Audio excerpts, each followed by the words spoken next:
Please stand for the playing of the national anthem.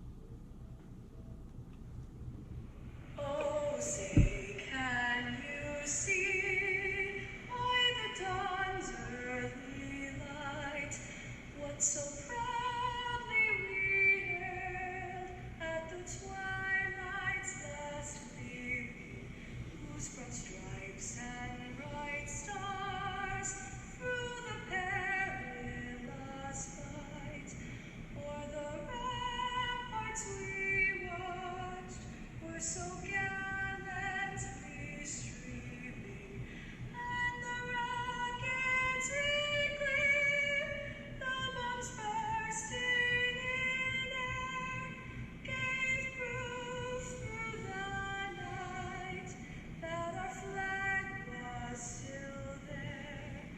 Oh, say does that star-spangled banner yet wave o'er the land of the free and the home of the brave? Please take your seats. It is my distinct honor to present Professor of Military Science at the Johns Hopkins University, Lieutenant Colonel Angelique Piper. Good morning. Good morning to folks here in the room that have come to watch the commissioning ceremony for Cadet Joshua Srour. I'm going to say the word cadet just as many times as I can, just to get in a few more little jabs. And welcome to anyone who is watching this live and who will watch it later via other virtual means. Today is obviously an amazing day. We're going to commission Josh into the United States Army. And it probably felt like he never could. He was enlisted before and then chose the right path to be an officer. And especially given the current situation of COVID, it was really challenges thrown at us just to be able to have an in-person commissioning ceremony. So I'm really glad that we were able to make this happen for you guys.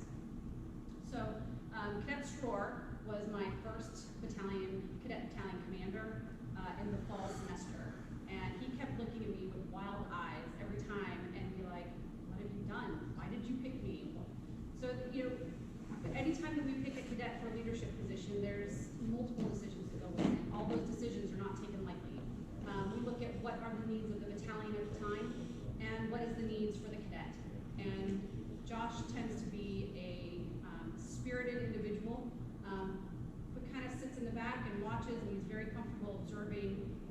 So we felt that he needed an opportunity to be pushed a little bit more into that uncomfortable zone, to be that upfront, in-your-face kind of a leader. And he really took that challenge and did exceptionally well and set a very good standard for all future battalion commanders. And likewise, we look at what the battalion needs, right? And in the fall semester, it's always very challenging because we have a bunch of cadets in new positions. They don't know what they're doing. They try to figure out their own roles, figure out where they fit with the battalion, and how the cadre are going to start treating them. So he was able to kind of wrap his arms around them and kind of guide them into this is a safe place to learn and a safe place to excel and kind of make those mistakes. So he did exceptionally well, and he was a great asset to the battalion and always fun to have in class. So in a few minutes, you're going to hear, you're going to watch a couple of videos, and you're going to hear some extremely sage advice from some senior Army and military leaders and civilians. And they didn't just pin on general officer rank because, well, they could, right? They got there because they excelled in all of their positions, but more importantly is when they were junior officers, junior leaders, they failed. And so I encourage you to take those risks and be willing to fail. You're only a lieutenant for a couple of years, so this is your time where you can make those mistakes, right? Just safely, right? Because to do so, that's when you learn what right looks like, and you start developing your own leadership style, and how to move forward and say,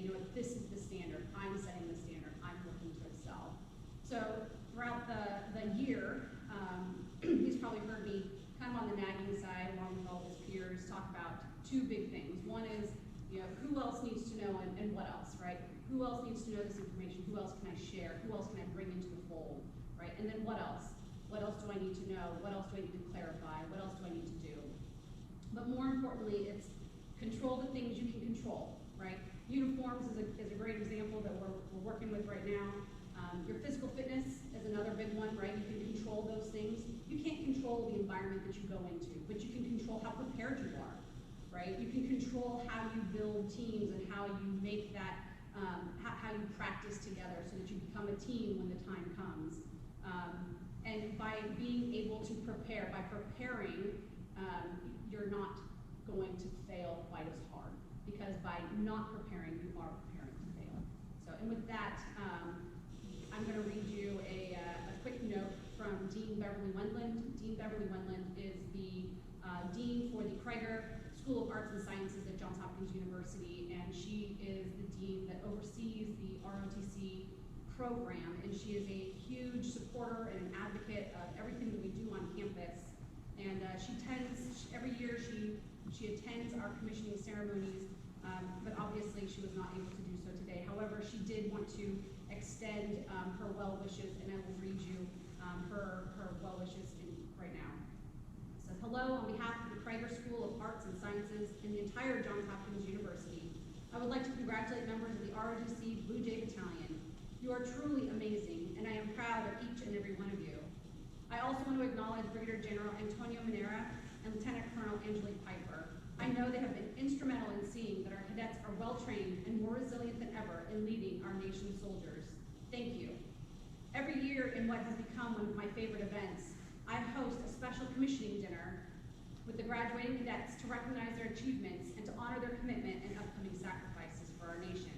I am so very disappointed that, due to COVID-19, I am unable to meet you, our remarkable cadets, in person.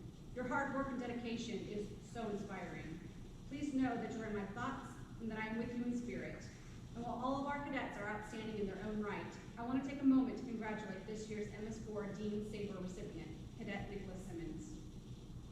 And to all of our 2020 cadets, you contribute to the greatness of the United States of America. Your love of country and your fellow Americans is truly unsurpassed.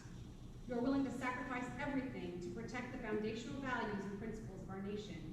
We can never repay you, but we can honor and thank you. On this most special commissioning day, know that on behalf of Americans everywhere, we send you our gratitude, our honor, and our undying respect. Sincerely, Dean Beverly Wendland. And now we will listen to a few videos from our military senior leaders.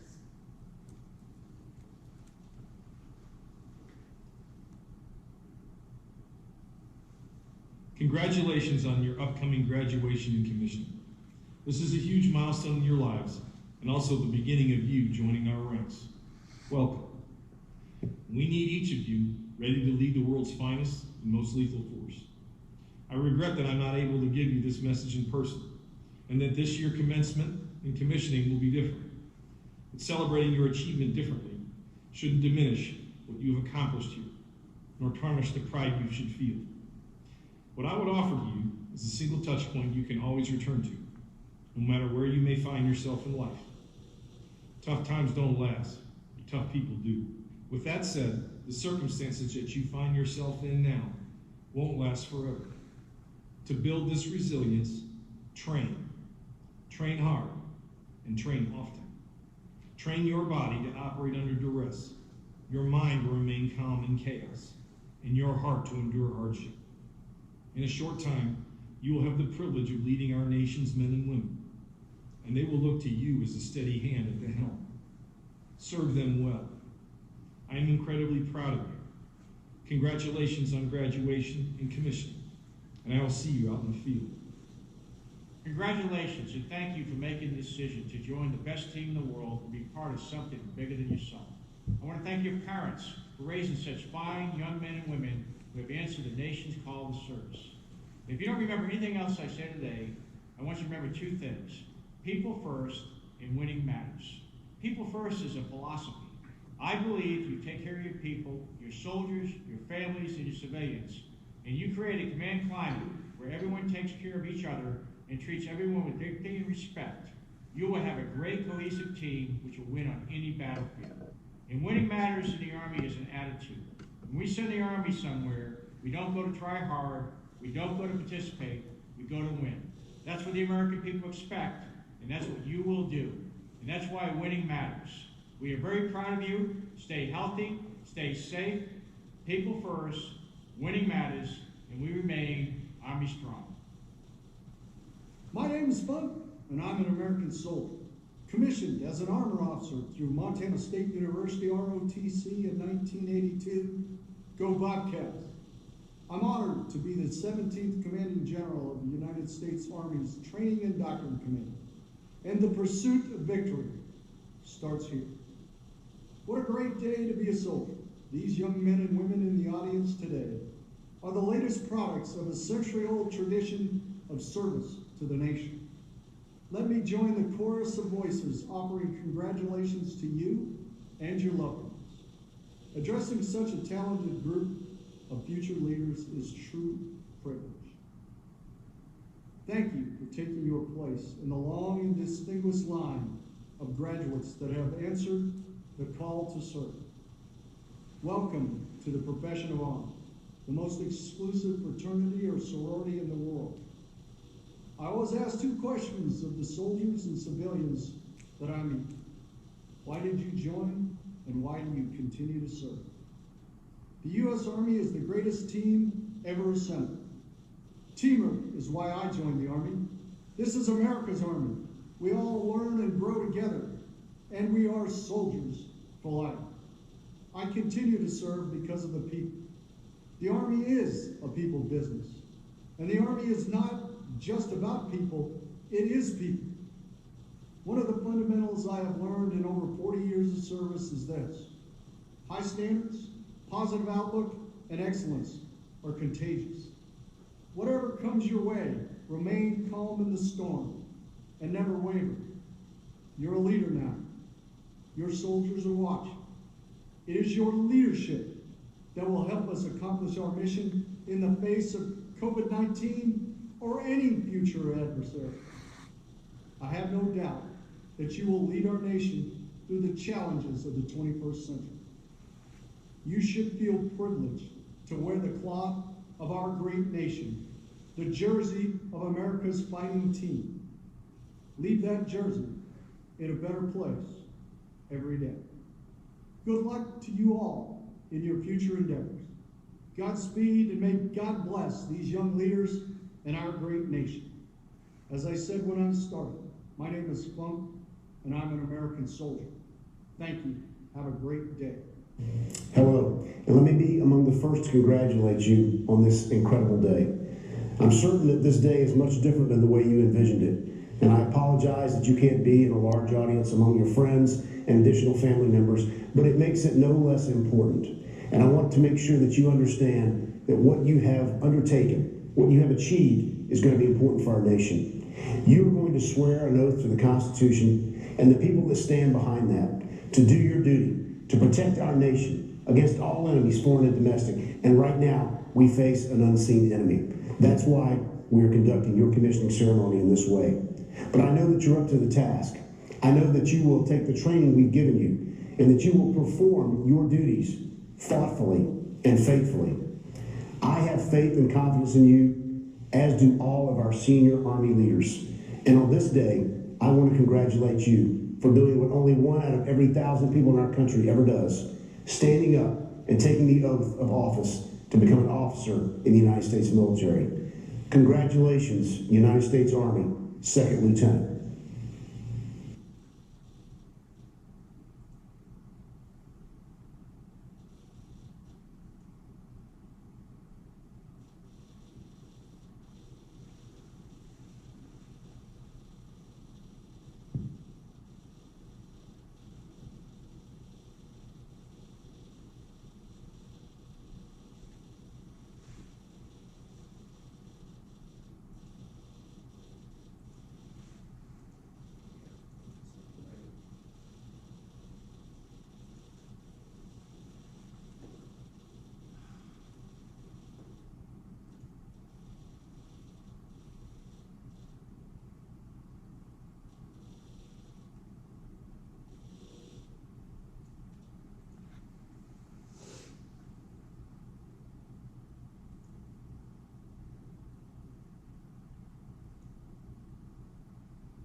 everyone, especially to our soon-to-be commissioned officers and graduating seniors. I'm Lieutenant General Brian Fenton, and I'm very honored to be a part of this commission of these 18 outstanding men and women today. Thank you, Lieutenant Colonel Pfeiffer, for the chance to be here today, even virtually. I truly appreciate the invite and the privilege of being with you for this special day. And I'll start by welcoming and thanking all our virtual guests today, anyone tuning into this.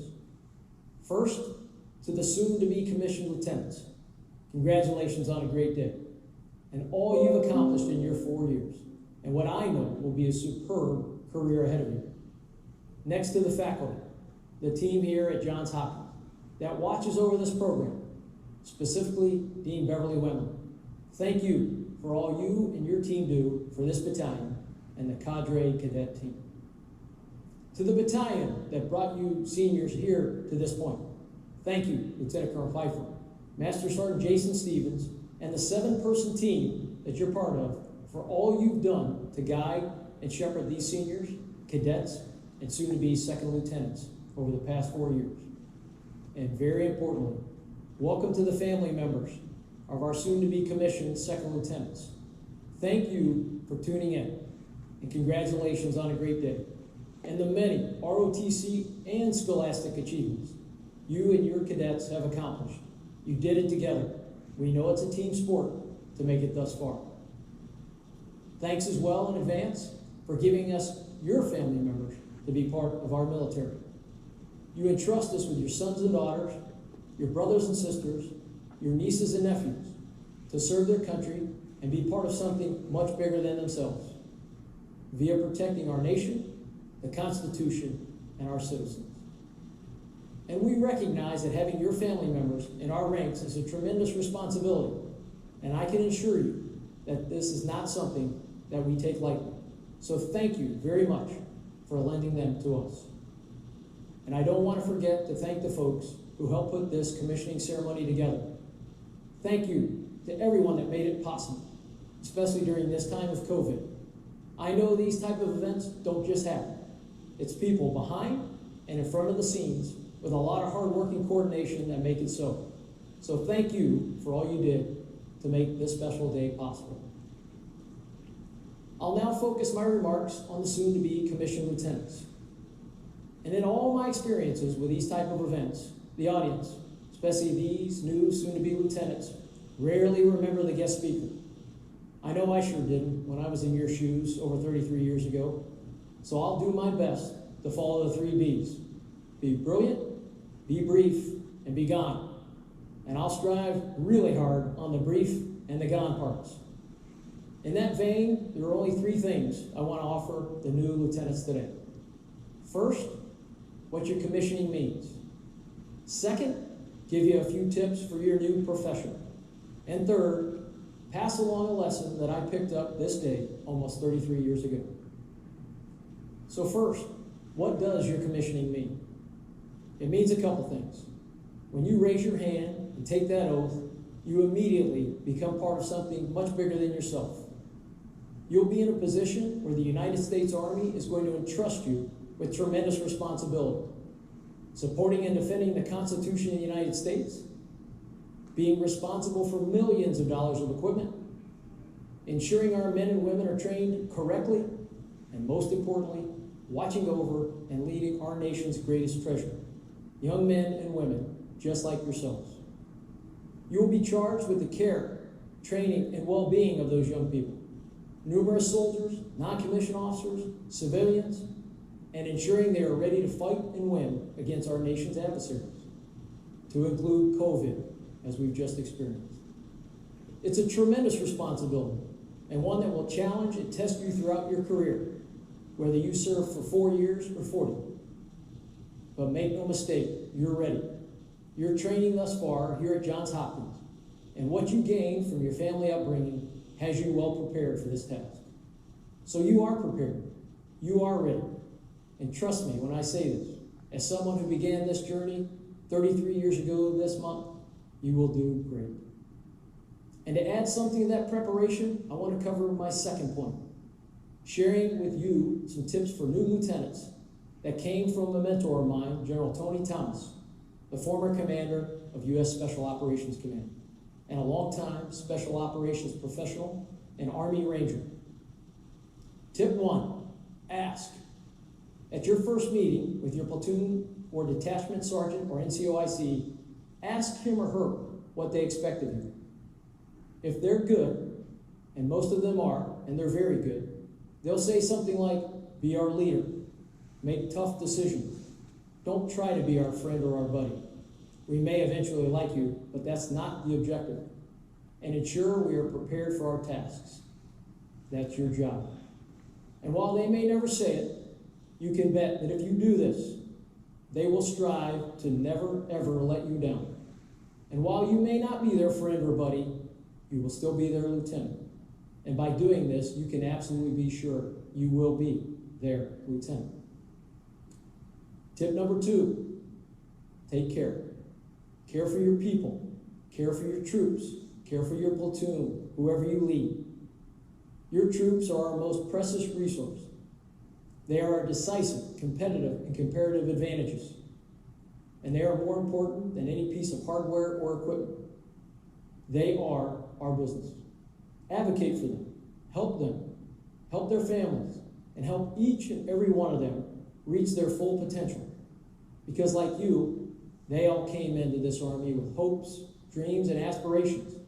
So care for them, and they'll notice, and in return, they'll take care of you, their lieutenant. Tip 3, strain to listen and make your transmissions count.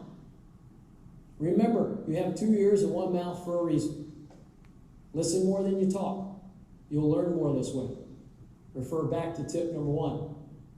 And thus really absorb what your platoon or your junior leaders are telling you. Seek input and diverse opinions.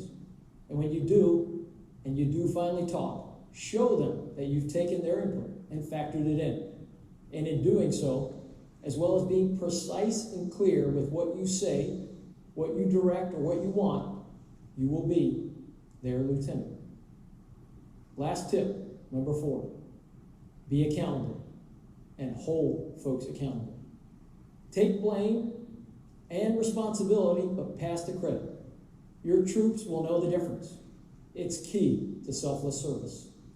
Make it your mission to make your subordinates more successful than they believe they can be. Relish in their success. Give them credit and take blame. At the same time, hold folks accountable. Hold them accountable to the standards. You can be tough, and you can still love your troops. Trust me, they know the difference. They know the difference between tough love and toxic leadership. Like a grizzled old football coach or sports coach, strike the right balance of love and leadership, and they'll notice, and you'll be their lieutenant. So those couple tips, and many more I can share with you, but won't based on time, will serve you well. And at this point, I'm reminded of a joke. A baseball pitcher is having a really hard time. He's getting hit all over the place. And the manager comes out to the mound and says, "Pitcher, give me the ball." The pitcher says, "But coach, I'm not tired." And the coach replies, "I know you are, but the outfielders behind you sure are. So you all are probably tired of hearing me talk, just like those outfielders. And as a result, I'll wrap this up and prepare to be gone with an important leadership lesson I got from a great mentor of mine, Coach Lou Holtz, former football coach at Notre Dame, among many schools. Coach had been a lieutenant in the Army prior to being a football coach, and he was very proud of that. In fact, he used to pride himself on his MBA, except he told us his was not a master's of business, but rather made by Army. And while working for him as a student assistant, he constantly reminded me that one of the keys to leadership was being a happy leader. He said it gave people energy. He said in a world where there were enough Donnie and Debbie Downers with way too much to do, that we needed folks that were just happy to lead others. He called happiness rocket fuel for an otherwise unhappy world. And so he used to ask us all the time, "Do you want to be happy?" And of course, we'd all say yes. Then he'd say something like this: "If you want to be happy for an hour, eat your favorite food. If you want to be happy for a day, play a round of golf. Unless you're like me and you'd rather surf and be out in the water. If you want to be happy for a week, go on your favorite vacation. If you want to be happy for a month, buy a new car. If you want to be happy for a year, win the lottery. And at the end, if you were here today, I'm sure he would say, but if you want to be happy for life, really happy for life, and a happy leader, then be a Johns Hopkins ROTC graduate ready to get a commission and serve their nation. And on that note, I want to thank you all for giving me the opportunity to speak today. And I want to congratulate one more time the Army's newest lieutenants and your families. May God bless all of you, your families, our great military, and may God bless the United States of America, the land of the free and the home of the brave. We will transition to the ceremonial portion. This will consist of 4 parts. First, there is the swearing of the oath of office administered by Lieutenant Colonel Piper. Second, there is the pinning of the gold bars. These bars represent the rank of an officer in the honor of the recipient to hold a commission by the Congress of the United States. Third, the presentation of the commission certificate to the new second lieutenants. This certificate signifies not only a cadet's promotion to second lieutenant, but more so their status as an officer in the United States Army. And finally, the first salute. The first salute of the newly commissioned officer, involving a silver dollar, is a time-honored tradition dating back to pre-revolutionary times. It symbolically represents the respect due to the lieutenant's newly earned rank and position. The coin represents more than $1 in currency to every new officer. It has special meaning. It signifies new officers' deep sense of gratitude for the knowledge enlisted soldiers, especially non-commissioned officers, have passed on to them during training. Cadet Joshua Srour and Lieutenant Colonel Piper, please go to the front for the swearing of the oath of office.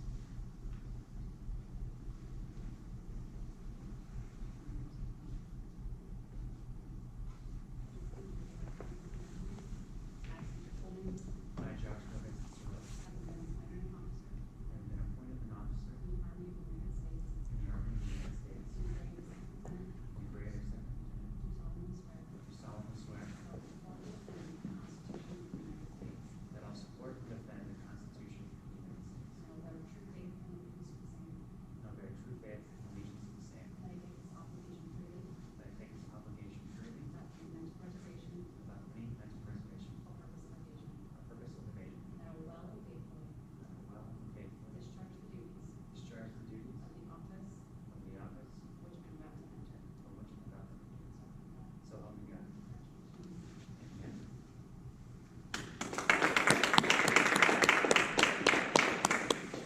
Okay, those that will be pinning them, please join on the front. And you can pin him as I read his bio. Second Lieutenant Joshua Srour contracted into the Blue Jay Battalion in the spring of 2018 and will graduate from the University of Maryland, Baltimore County with a Bachelor's of Arts in Health Administration and Public Policy.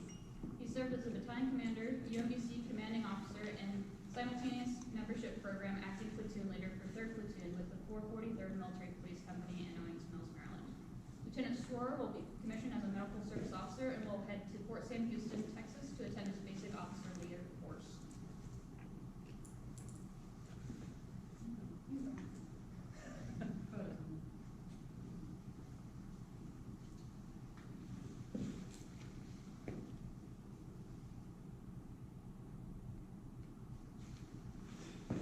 And you will also be getting your Army Officer Guide provided by MOA, and you can pick that up after the ceremony. Great, please sit down. And Sergeant First Class Stoner will now be his first salute. I'll lead, sir. From the front.